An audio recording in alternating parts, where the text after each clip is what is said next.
Hi, and welcome to the Punk CX podcast.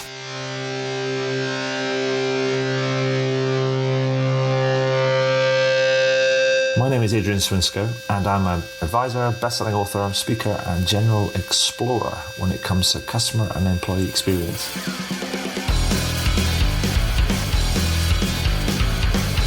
I'm really interested in figuring out what it takes to build organizations that produce better outcomes for both customers and employees. So with that in mind, I seek out and interview CEOs, entrepreneurs, business and tech leaders, authors and academics to uncover some clues about what it takes to build such an organization. Now, some of you may know the podcast as the Rare Business Podcast, but I decided to rename and rebrand the podcast recently. This is for a number of reasons. First one was to mirror the title of my book, Punk CX, which was published in June 2019. Two, because I'm a fan of punk music. And three, it's just more fun, right?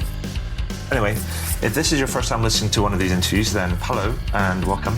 And please do dive into the archives at adrianswinsko.com, as I've now completed over 300 of these interviews in the last few years. If this is not your first time listening, then welcome back and thank you.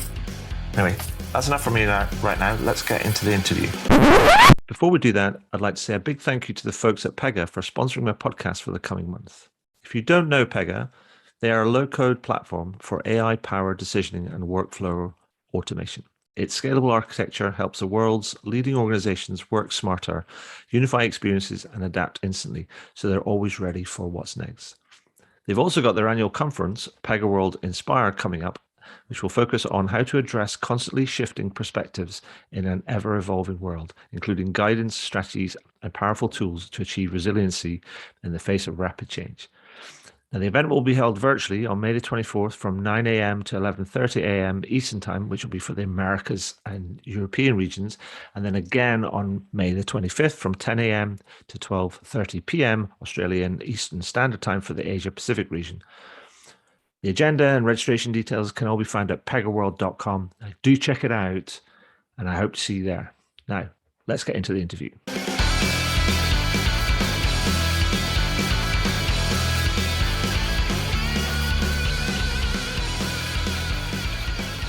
So welcome to the next edition of the Punk CX podcast. With me today, I have Nick Webb. Now, Nick is the CEO of mylearnlogic.com, a customer experience training and advisory firm that works with a plethora of big name, big brands around the world. He'll tell you all about that in a second. But he's also an author of multiple number one best-selling books, particularly in the area of business innovation, customer experience, and leadership. That being said, he's here. We're going to talk to him today about his latest tome. So, hey, Nick, how you doing? Hey, doing really great. Thanks so much for having me. I really appreciate it. You're very welcome. Now, I've probably done a rubbish job of introducing you, Nick. So for the listeners who are not familiar with you and the work that you do, can you tell us a little bit about yourself and the work that you do? Give us about that thumbnail sketch. Yeah, sure. Well, I sort of accidentally found my way into customer experience. I mean, people are still questioning why the innovation guy is now the customer experience guy. And what I discovered about 8 or 9 years ago is that if you look at the definition of innovation is the process of obtaining and creating novel, real value that serves your organization and your customer. And it turns out that same definition applies to customer experience. So I began to realize that customer experience is very much an innovation activity, and that was the birth of all things customer experience. So today I have the unique honor of running 3 very similar or connected companies. I have a company called Go Leader Logic, where I provide consulting services to some of the top brands in the world. The mylearnlogic.com is a company that provides certification training in sales and customer experience and other areas. And then we just launched a company called My Real Ratings, which goes beyond what I call the customer experience insights industrial complex, a way to get real insights about what customers care about. So yeah, that's what I do today, and it's a lot of fun. Nice. Fantastic. Now, we've been trying to nail this down because I know you've been very busy traveling around, all this sort of stuff. But I'm thankful that we actually got a stake in the diary so we could record this, because I really wanted to talk to you about a new book that you just released, and it's called What Customers Hate. Drive fast and scalable growth by eliminating the things that drive away kind of business. Now, there's been a bit of a theme of late on the kind of the podcast. I talked to Michael Bartlett, and he was talking about dark patterns of customer service and customer experience. Yeah. But I wanted to ask you what customers hate. Can you tell me a little bit more about that and how it came about and sort of its main thesis and who's it targeted at? Well, I get a call almost every day from an executive that says, Nick, I wanted to reach out to you today because I have this burning desire to deliver beautiful and exquisite relationships for my customers. Mm. That never happens, Yeah. ever. The call that I get is, I'm being destroyed on social media. My employees are leaving. My customers are leaving. And I am in desperate straits and I need you to bail me out. That's the call I get every day, right? So in my Pollyanna view of the universe early on in this process, I thought that the thing that you were supposed to do is to help organizations understand how to serve what customers crave. In fact, it was the title of my best-selling book, What Customers Crave. Yeah. But after living in the trenches in customer experience, I began to realize, unfortunately, 90% of what it takes for somebody to be good at customer experience has to begin with an experiential triage. We have to get rid of these 10 things that we know customers hate first.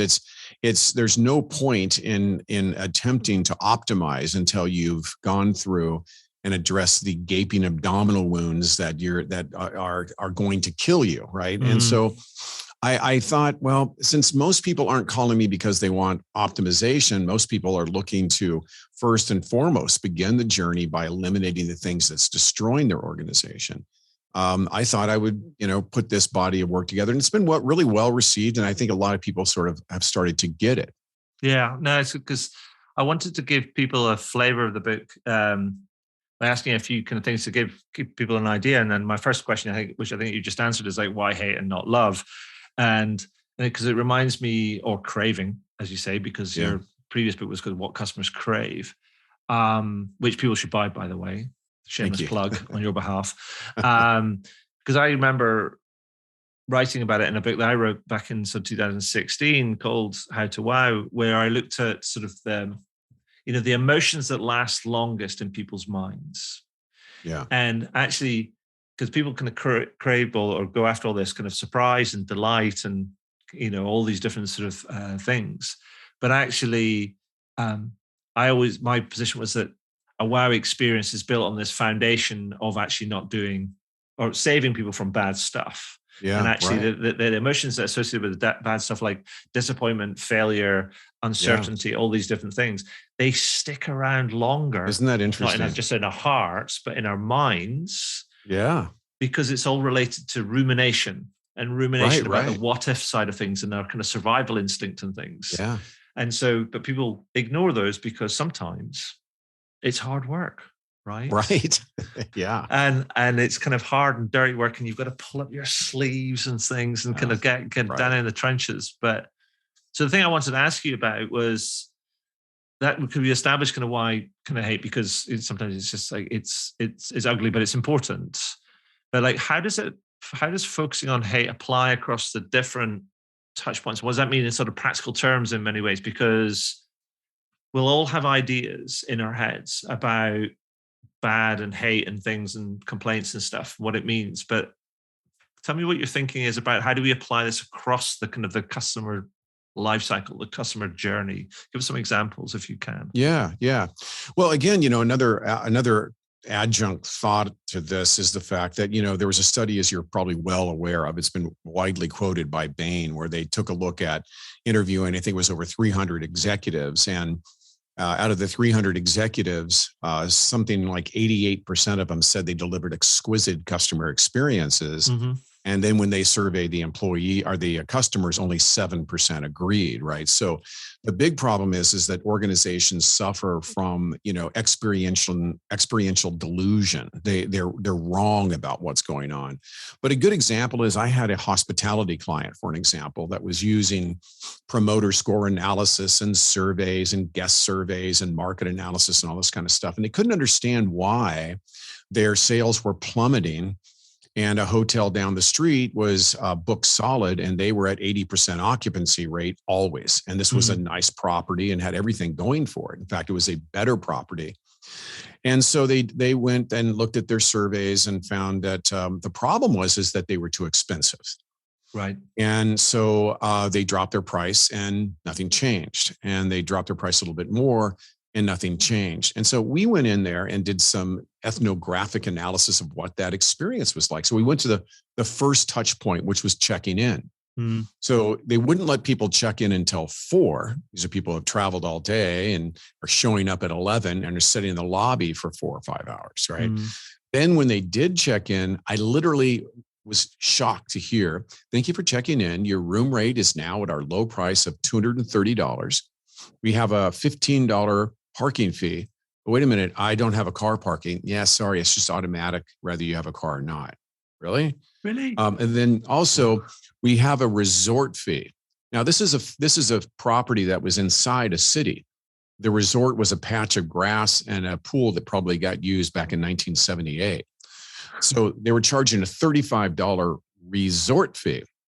And then the real shocking one came, because the hospitality industry uses COVID for all things customer punishment, right? Mm-hmm. The other one was, we have a $30 cleaning fee. Wait, what? That was happening. They never correlated spanking the customer with people not wanting to ever go there again.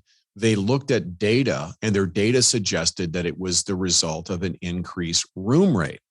So why, and it was so bad. It was so broken. It was such a disaster. And yet nobody in the corner office had any idea, right? So, what's my recommendation? They hate waiting until 4 o'clock. Stop it. Mm. They hate you punishing them with ridiculous fees that make no sense. Stop it, right? They hate standing there in line, looking at other people and seeing one person attending to checking them in. Stop it, right? Mm-hmm. So at the end of the day, it's about stop doing things that make people hate you. Then we can talk about optimization later, but it goes on. And then you go into the room and there's a bottle of Avion water. And on the bottle of Avion water, there was a tag that said, for your convenience and pleasure. And then underneath, $19.95. I mean, I'm old enough to think that water is supposed to be free, right? Yeah. Yeah. Now, what would happen? So here's the experiment. What would happen if we took your ridiculous punitive fees and we rolled them into the room rate? You've got a great property. Mm-hmm. And then what if we actually brought in a couple more people, because the cost of attrition is far greater than the cost of a couple other people working at the front desk. Mm-hmm. And what if we take the tag off that says, we know you've had a long day, here's a bottle of Avion on us, right? Did all those things, and guess what? 110% occupancy, right? They are beyond booked. It's all of this stuff is fixable, but we have to start by eliminating the things that people hate. And that requires, the intelligence to be able to do the what we call CX innovation safaris. Yeah, no, I think, and in the book you mentioned probably my favorite guilty pleasure in this sort of space, and it's been around for a long time, and that's Undercover Boss. Yeah, because I love that show. Kind of like, whether it's been, I think they have franchises in Canada, in the US, I think it's in the UK, I think it's in Australia as well. I'm not sure, but I just love that show because it highlights how distant executives can be from what actually happens on the ground.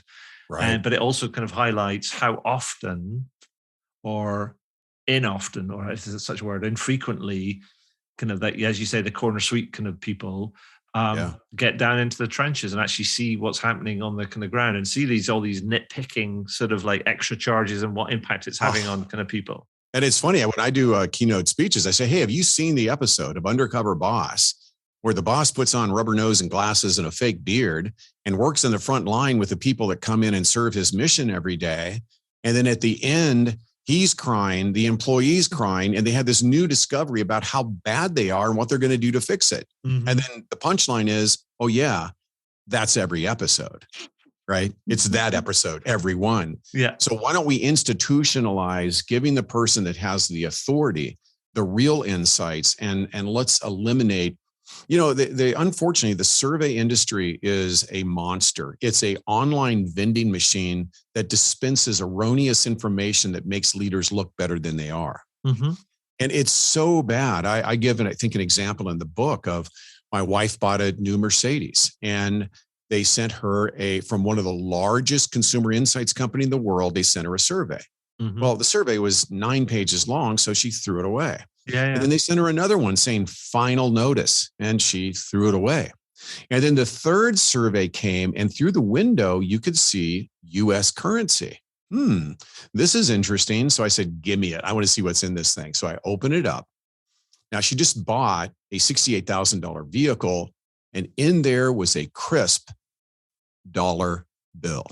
Mm-hmm. That was their idea of soliciting great insight. So I think what they should do is take the survey from anybody that wanted to exchange an hour of their time for $1 and do the opposite of whoever those people are, right? Mm-hmm. Yeah. No, that's how we're getting insights. It's ridiculous. Yeah, no, it's crazy. It is crazy because it's, people can, and here's the thing, is like surveys are also partial. It's a partial view on people's experience based on people's predisposition towards taking surveys or not, kind of like what sort of times and kind of like constraints they're kind of currently under, all that type of stuff. So actually getting out and actually seeing things in, as you say, on safari, as it were, then that's where the real action is, I believe. What's amazing to me is that people go out and they invest. Literally, we just finished a project where they spent $7 million on consumer insights. Mm-hmm. And they showed me all the graphs and charts, and, they were predictably wrong, and they were fractional. And, as somebody who, started my career, I have 40 patents. I started my career developing technologies. Mm-hmm. And, when you're investing, hundreds of thousands and millions of dollars in a technology, you need to get it right. So I become really sensitive to that. But, then I came in and I said, well, let me look at your systems. Let me do a triage of your systems, your processes, and your policies. And why would they think that they needed to do a survey? They had angry, poor trained customer-facing stakeholders. They had policies that were baked in the 1950s that were completely irrelevant to a fast-moving and frictionless economy. Everything that they needed to know was inside their red brick building. Forget what the customer says. You guys are broken. You are the ones, Steve Jobs never asked their customers how to invent the iPad. They created technologies based on their knowing of how to deliver beautiful experiences, from their UX design to all aspects of the way in which they deliver experiences. Yeah. And so also in the book, you mentioned that what you call the outdated so-called customer experience kind of best practice. And I just thought, okay, I have to ask you about that. What do you mean kind of by that, this outdated so-called customer experience best practice? Well, I love what you did with your punk books and the Excel, and it really speaks to that, right? Here's the problem is that on the one hand, you could say that most organizations today decide they want to deliver better experience, and then they see some unwilling victim walking down the hallway, and then they wave a scepter over their head and say, we hereby bless you as the director of customer experience, right? Well, you would never do that with your chief operating officer or your chief financial officer. They need to be trained, right?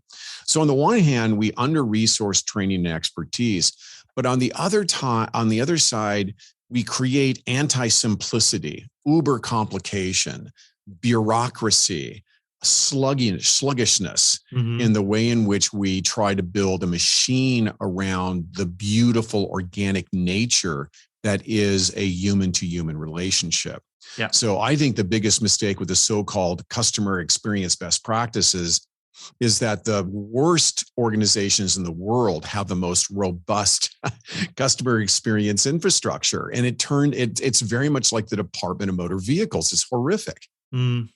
Yeah, and no, I do think there is that sort of, many people don't get it, but it's the idea that when you think about customer experiences, that many people fall into the trap to believe that they can they're in control of somebody's experience, but you're not. You never are. You're not.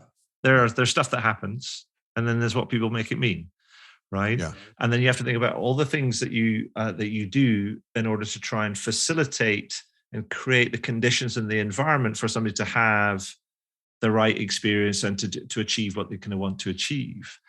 But how they interpret that is out with your control.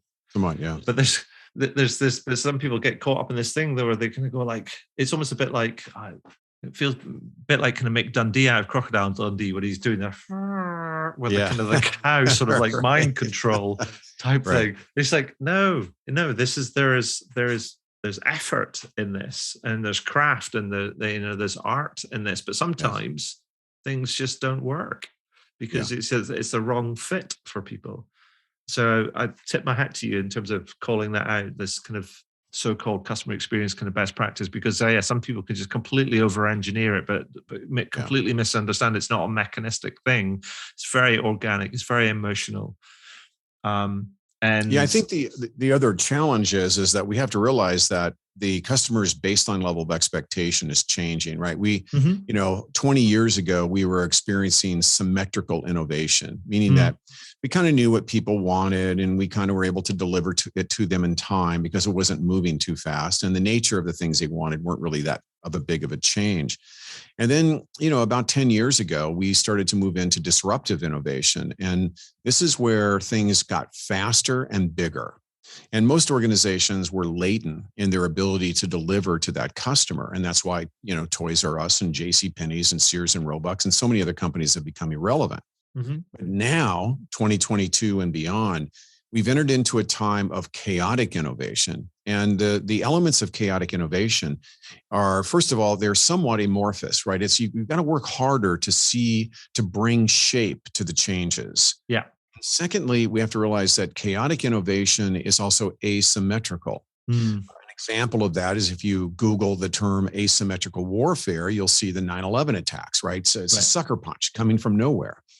And the same thing is happening to our marketplace. We have change that's unusual that we have to put more work into to be able to bring it into form. And secondly, we have to realize that, disruptive, in many cases, digital disruption has really changed the way in which we deliver value to customers. And of course, C19 was the accelerant that put us into this current state of chaotic innovation. Yeah, I think you're right. And I think many organizations get lost in that sort of that journey, or they're traveling along those kind of like those lines and navigating the way. And you mentioned in the book this idea of the SOS approach and how elements of that are missing in many organizations.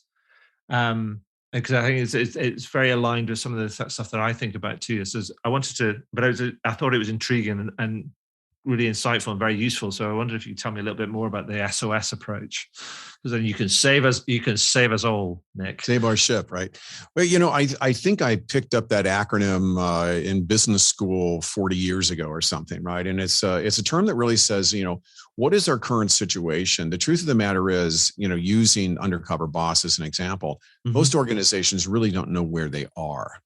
Right? Because they're using net promoter scores, and they're using surveys, and they're using a wide range of CRM methodologies. Really cute. They create great graphs and charts, but if only it were that easy. It's not. So we really have to start with a situational analysis. What is our really current state of the way in which we deliver value across the 5 well-defined customer touch points? Do we really understand the range of what I call hate-love personas? Because we spend so much time talking about market demography in terms of personification, and it's all wrong. The bottom line is personas are made up of people that hate certain things and love other things. And if we can push away the hate and install the love, we win at this. So what is our situation? And then what are our objectives? Do we really care? Do we believe in the desire to create beautiful human experiences?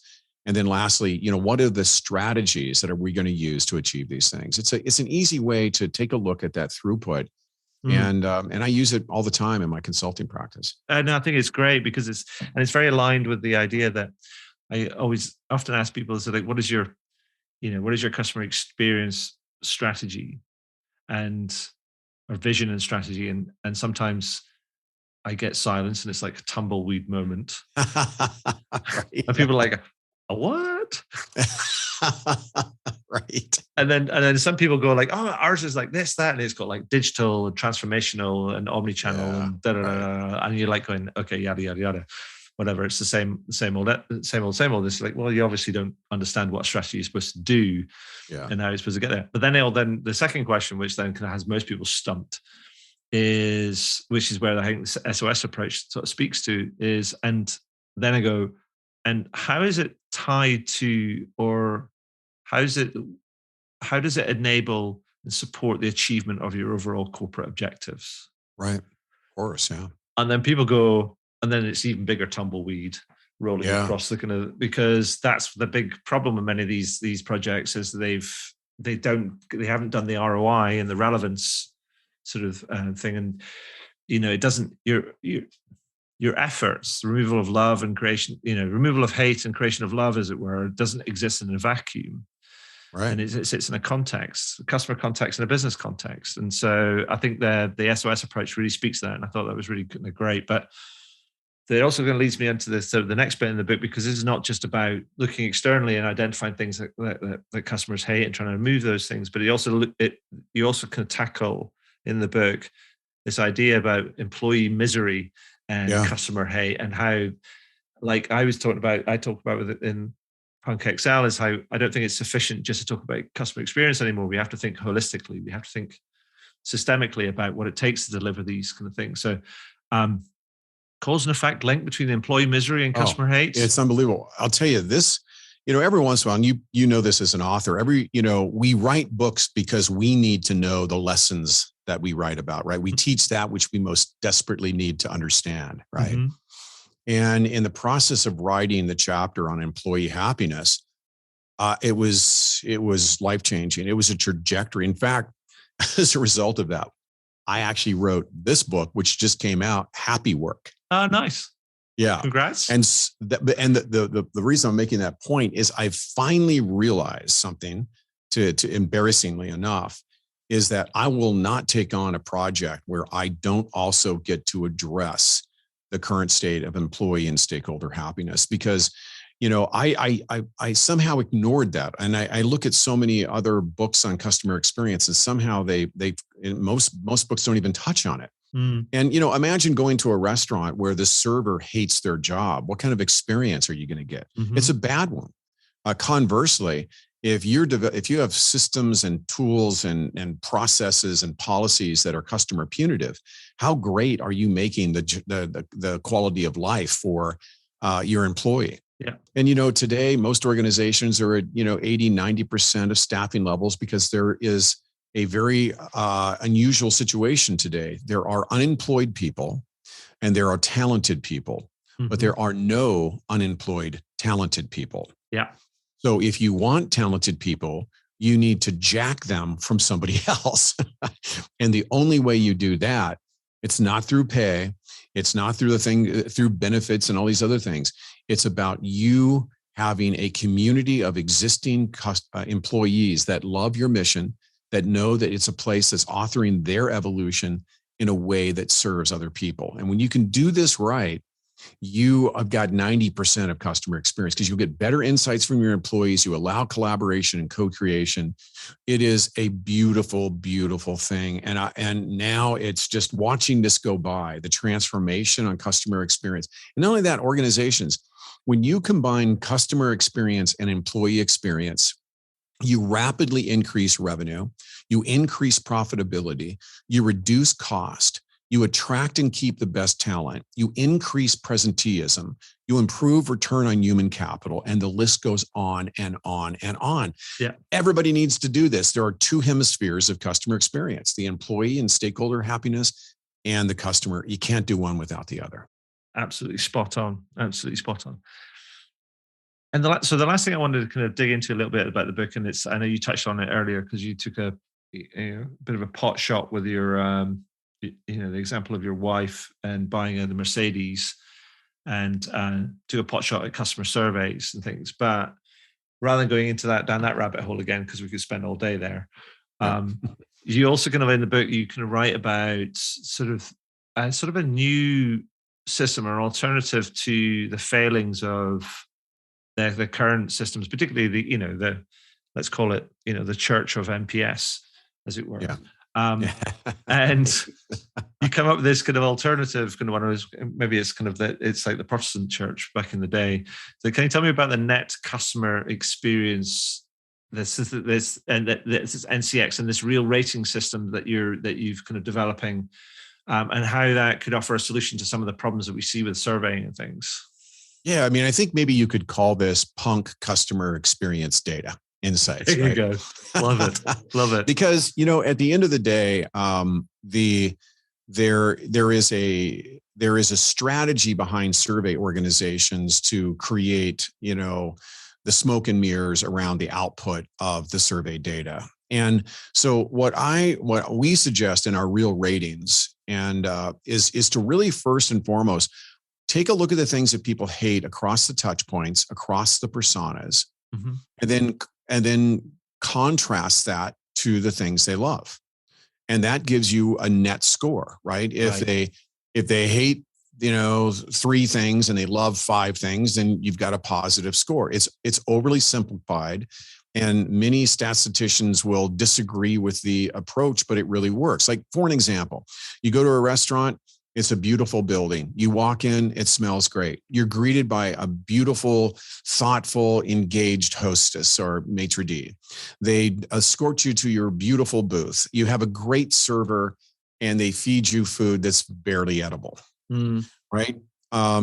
What's the, some things are weighted differently, but you're probably not going back. Mm-hmm. Right. Or take a look at it from another perspective. You go there, the building's beautiful, and you're greeted by, and this happened to me recently, by a very angry maitre d' that hates their life and hates their job, and they're going to make your experience bad. Yeah. The food was good, the server was good, you're not coming back. So the problem is that it's the weakest link in the change phenomenon. If we don't create holistically good experiences to eliminate the hates, which are the biggest problems for most organizations, we don't have a shot at this. Perfect. I mean, so I hope that that's given some of the people that are listening into this a flavor of what you've included in the book, What Customers Hate, that we can, I guess, is available in all major sources of where you would normally kind of get books. But before we sort of move on and ask you pick your brains on some general sort of stuff, I wanted to say, Nick, is there anything that we've left out that you'd like to highlight about the book before I ask you like some general stuff? No, I don't think so. I mean, I think the goal for this book for me was to sort of square up with where people really are post C19. Right. Where the market is accelerated. We're in a time of chaotic change. And how do we, we've got less people than we need. We're struggling to do certain things. The book is really designed to let's fix this. And so it's a triage approach. And I really do think it's very, very relevant for the post-COVID marketscape. Excellent. So given that you've, as I say, you span innovation and customer experience and leadership and all these different sort of areas, I wanted to sort of basically draw on some of your expertise and switch gears a little bit and ask you 2 or 3 questions just to pick your brain sort of more broadly. And the first one I wanted to ask you was to say, well, given the history of inventing things, got patents, innovation sort of space and things, I wanted to get your crystal ball out and help us peer into the future. And give me your view around what do you think the future of service and experience sort of looks like, and what are some of the key challenges you think that lie ahead that we're going to need to navigate if we're going to be successful? My sense is if we had a advisory council of leaders and managers and CEOs sitting with us right now, and we were to ask them what is their biggest pain point today, I think their biggest pain point is staffing. Right. And especially mission critical to staffing. So I think for the next 3 to 5 years, the biggest challenge is not to fill seats, but to fill seats with quality people. And so that is the big one, right? And so what are the 3 things that those employees are looking for? Number 1, they want to believe in your mission, right? They want to be involved in a mission that matters. And that is really, people talk about generational, they talk about millennials, and look, forget generational dynamics when it comes to workforce. We've all been sequestered at our homes. We've all watched the world meltdown. We all want a beautiful journey, right? And that's with very few exceptions, that's what everybody's looking for. So they got to be involved in a mission that matters. They have to also, what we're recommending to our clients is that they develop personal growth plans for each employee, because it turns out that employees that feel that their job is part of their own personal and intellectual and spiritual evolution, they're the ones that stay and love their work. In a time of digital ubiquity, where we have things like Glassdoor, where people are rating their experience, your Glassdoor rating is every bit, if not more, as important to you than your Google ratings or your Yelp ratings or your any ratings, right? So I would honestly, and in writing Happy Work, I was just blown away about how much I learned in that, but it changed my whole worldview. It really did. So I think the big change is leaders need to put, and it's hard to imagine we're using this vernacular now, but joy and happiness as a principal organizational priority, right? And talk about, punk CX, right? This is getting down to CX unplugged, right? This is a guitar and a whiskey bottle. And so that's where we want to get to. We want to get to the genesis of what matters, and that's people. I also think what's great about that is it makes empathy and humanism and thoughtfulness and inclusion and humanity. It makes all of these beautiful things part of an organizational ether, which is really required to drive both employee happiness and customer. It makes it systemic. Yeah. Right. And I think it makes it sustainable too. And sustainable, right? Because at the end of the day, so many people that call me wanting us to help their companies out and pull the nose up before they hit the ground, so many of them are using CX trickery. How can we persuade people to think we give a rip? How can we make people think we like them? I don't even, that's not fun for me. And they're not going to ever survive that way. So it's a philosophical shift. Yeah, absolutely. I think the other issue is that, digital ubiquity and digital disruption is a thing. It used to be a thing in terms of marketing and sales, but today it's a thing in terms of delivery. Used to be we would go to the optometrist, but today we fire the optometrist because we're not going to drive there. We're not going to sit in the office. We're not going to go through an hour refraction. We go to Opternative and get our refraction done in a few minutes for half the price. We don't go to the orthodontist. We go to Smile Direct Club and get the braces for a fourth of the price that they would cost otherwise. Yeah. And the list goes on and on and on. Amazon has become the nation pharmacy. CVS has become the primary care doctor in most communities. We are at a time of chaotic change, and we have to leverage digital connectivity and enabling technologies, not in lieu of human relationships, but in support of human relationships. Perfect.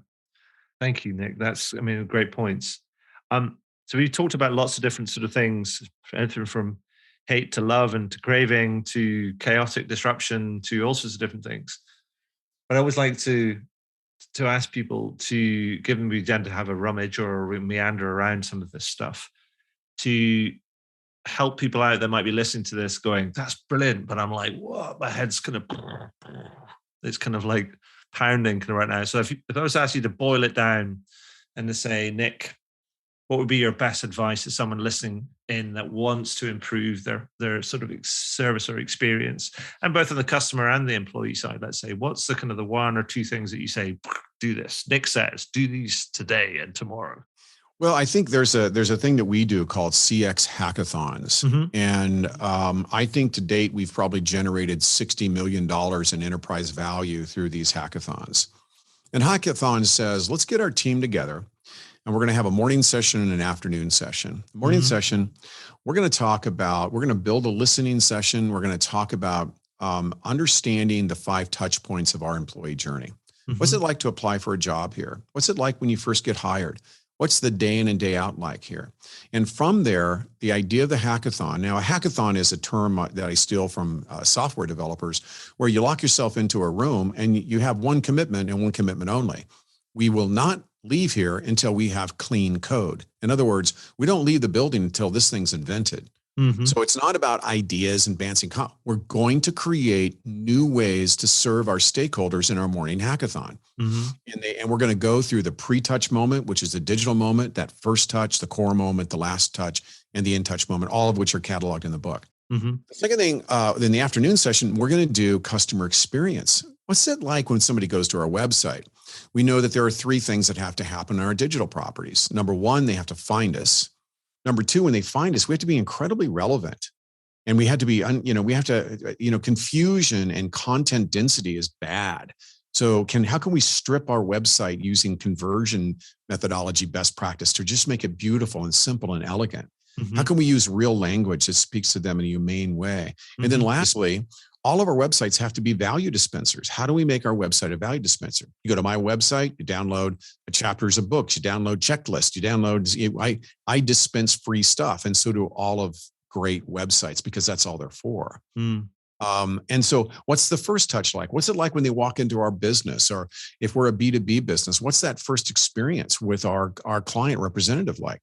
So again, going through that process of optimizing across the 5 touch points is unbelievable. In one afternoon, you can increase, we've seen it. We're in an afternoon's customer experience hackathon where they've been able to impact revenue by 20, 30, 40%. Wow. Unbelievable transformational change. Nice. And it doesn't matter if you're a muffler shop selling auto parts or if you're a multinational corporation like my clients, the same rules apply. Developing beautiful, relevant, exquisite experiences across a customer journey. Nice.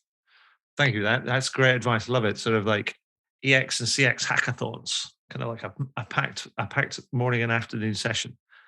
That's great advice. So final thing before we go, and this is something I've been asking kind of people for about sort of the last kind of 2 years. I mean, ever since I first published Punk CX, I've been doing this, what I like to call longitudinal social research, which makes it sound very fancy. Not very. You could be a consultant with those multi-syllable words. I think. But anyway, I've been asking people a couple of questions just to get their take on both Punk CX and Punk XL, which I sort of explained to you before we started recording. So the first question I've been asking is, what 1 or maybe 2 words would you use, Nick, to describe a more punk approach to customer experience? I think the word is humanity, right? I mean, what's interesting is there's been several recent studies that talk about how people have become meaner as a result of COVID. They've become, certainly here in the States where, we've become very duplicitous and we've become tribal, and people have become more impatient because they're used to getting their stuff delivered instantaneously in their front door from Grubhub and Amazon. I think that, at the end of the day, the beautiful elegance and what attracts me to the body of work around CX is it's about humanity. It's about our ability transactionalism will kill a business, because at the end of the day, you can buy anything for any price at any time with just a few thumb movements on your smartphone. So what is the differentiator? It's the ability to reinstall humanity. And that to me is the ultimate Punk CX. Nice. I like it. And I've been collecting the words, and I think I might have somewhere in the region of 140 to 150 different words collected right now. Wow. Just because I wanted to use it as a sort of it's to show that it's a rich tapestry and a broad church in terms of its interpretation. This idea of like doing your own thing and daring to be different. But I'm pretty sure humanity is not on there, but I love it because that's what punk was all about. It was about kind of just embracing your kind of like humanity and the joy of expression and things. And so I love that. So thank you for that. Yeah. So the second question I wanted to ask, and that's related more to the follow-up to Punk CX, and that was Punk XL. And this is almost like me asking people to understand who's raising the bar, where the bar is. And because we were talking about Punk XL stands for experience leadership. And I wanted to gauge people's impression on what company or brand do you think is an experienced leader in that sort of broadest sense, and why? I'll give a couple of regional examples just because they're expanding like wildfire up against major companies. And there's really 2. One is In-N-Out Burger, which is located in the West Coast here. And I see this all the time, you'll see an In-N-Out Burger on one corner of the street, and you'll see another McDonald's or some other franchise on the other side of the street. And it's not uncommon for literally traffic to be stopped waiting to go to In-N-Out Burger. Right. But they both sell hamburgers at about the same price. Their menus are essentially identical. I believe that there is a primary difference, and that is they have amazing people. They have amazing training.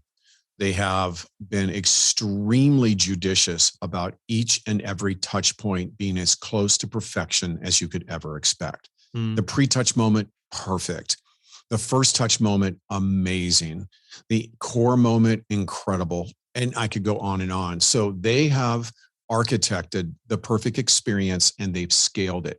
Nice. Another great example is Dutch Brothers Coffee. Okay. Now, in the early days, Starbucks created a differentiated value proposition by creating a comfortable environment to buy really overpriced coffee, right? And I'm calling it overpriced because I'm old enough to think that, $4 or $5 for a cup of coffee is too much money. I don't know, but it's still, it's expensive coffee. And one of the things that they did right that I really appreciated is that they used the most magic word in the human language, the person's name.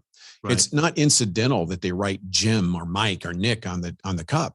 It's like they know me. But that was about it. And for a long, long time, they ruled the overpriced coffee universe. But then, and I actually have a picture from a few weeks ago where I took a picture of the 3 lanes of the Dutch Brother Coffee going down the street a block and looking across the street at Starbucks, nobody was there. The difference is they build relationships. When you go there, they'll say, "Hey, how are you?" Doing okay. It's a little weird, right? And then they'll say, "So what are you doing today?" I'm like, okay, well, I'm getting ready to go to the hardware store. "So do you live around here?" Okay, this is really getting creepy. Yeah. But before long, you begin to realize that they know your name and they know what you do. And so I come back a few weeks later and they're going, "Nick, how are you?" Gosh, it's been a while. How's it? Wait, you remembered my name? When did that happen? And they are still selling overpriced, mediocre coffee, in my opinion, same as Starbucks. The bottom line, and I say mediocre because I'm just not a big connoisseur. I'm sure that their stuff is great. The point I'm making is the differentiator, the experience. That's 2 great companies that get it, and they're harder to find. It's easy to think of bad companies. Very hard to find good examples.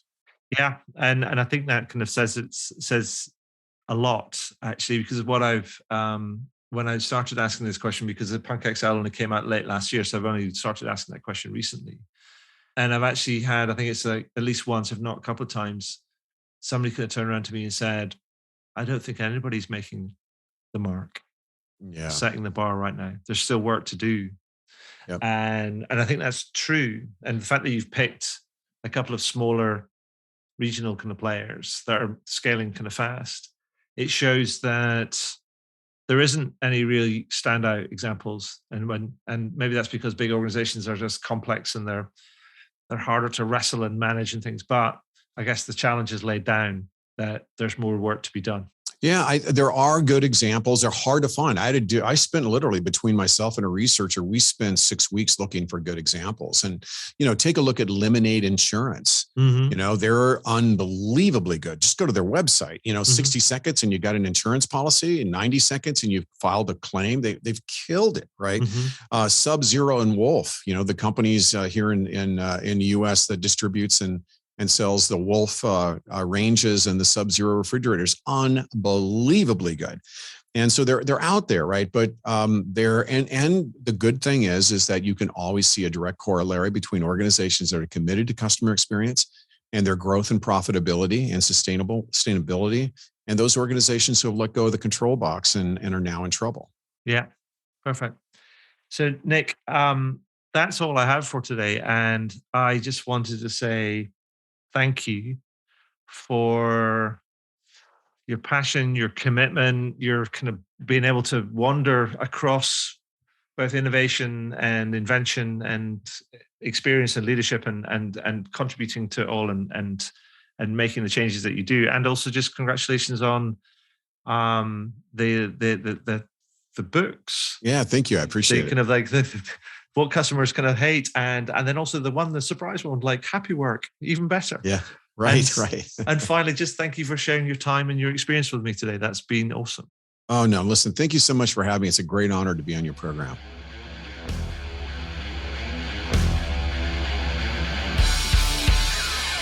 Well, that was cool.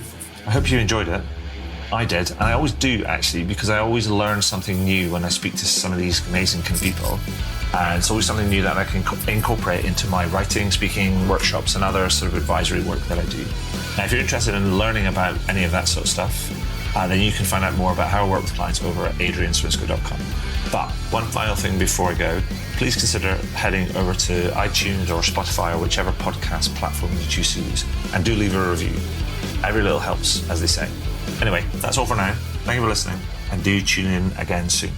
All the very best. Cheers. Bye.